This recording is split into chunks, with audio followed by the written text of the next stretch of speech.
You know, when a company's sales start to flatline, the first instinct is always the same. Rush back to the workshop and rebuild the product. But what if that's all wrong?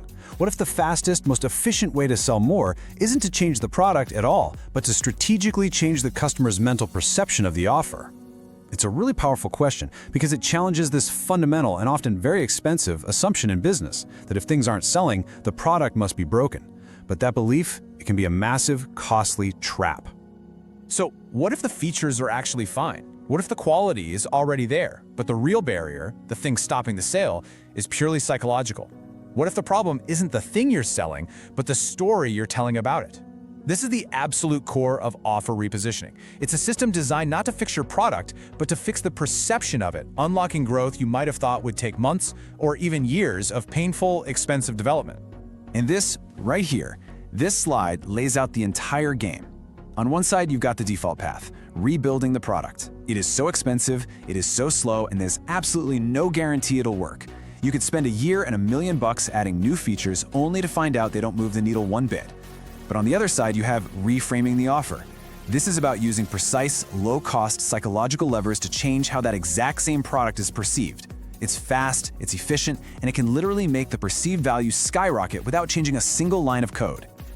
Okay, let's get into it. Here's our roadmap. We're going to start with the perception paradox, then look at the efficiency mandate that kind of forced this strategy into existence. We'll open up the hood on the repositioning engine, understand the psychology of price that makes it run, walk through a practical mastery framework you can use, and finally, land on the ultimate goal, how to control the story. All right, first up, the perception paradox. This is where we really start to challenge that idea that a sales problem is a feature problem.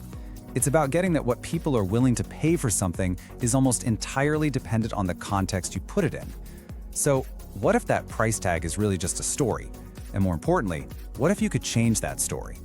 And here it is. This is the heart of it.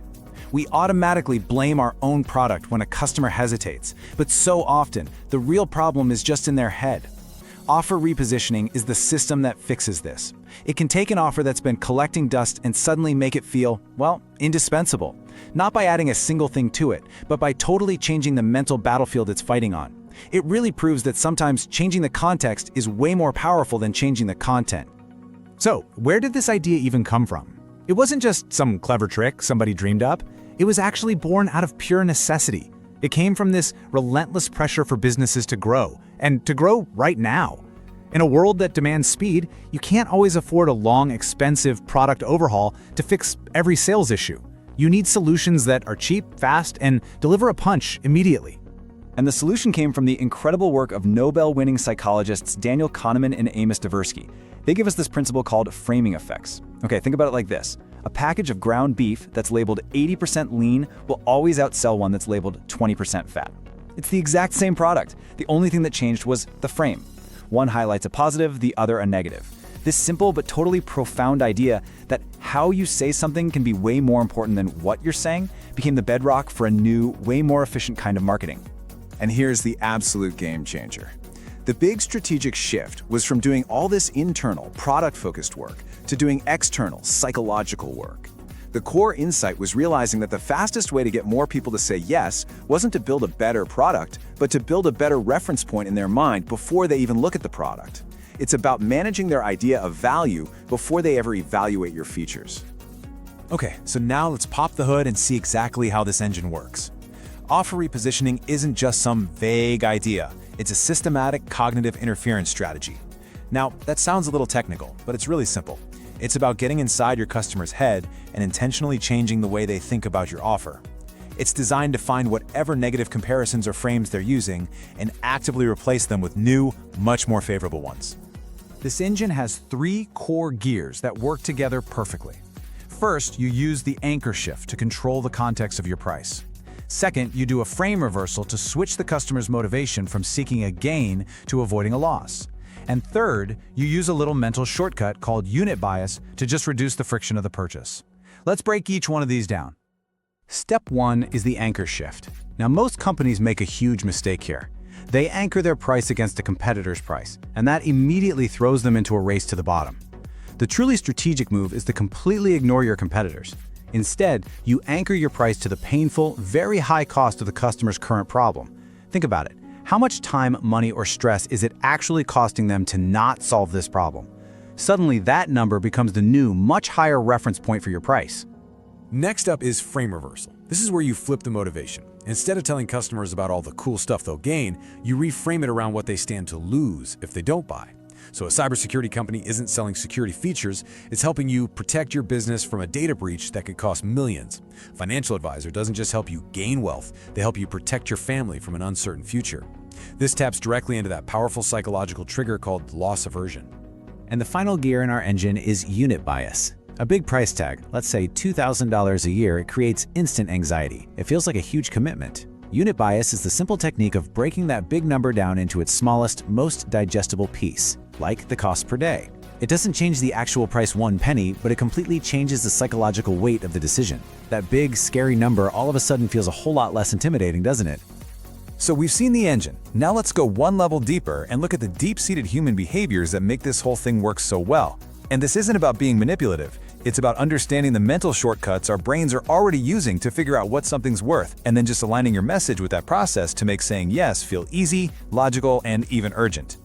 See, offer repositioning works because it pulls all 4 of these psychological levers at the same time. It's not just one of them.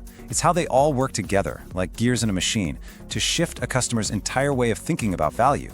Framing effects set the stage. Anchoring establishes a high bar for value. Loss aversion creates that powerful, urgent need to act. And then unit bias comes in at the end to remove that last little bit of friction. Together, they guide a buyer away from a tough choice to one that feels simple and obvious. And this quote, man, it just nails the science behind that frame reversal we talked about. This is one of the most important findings in all of behavioral economics. It proves why framing your offer as a way to prevent a loss is almost always more powerful than framing it as a way to get a gain. The fear of losing something we already have is primal. It's hardwired into our brains for survival. And that instinct is so much stronger than the abstract appeal of some potential future gain.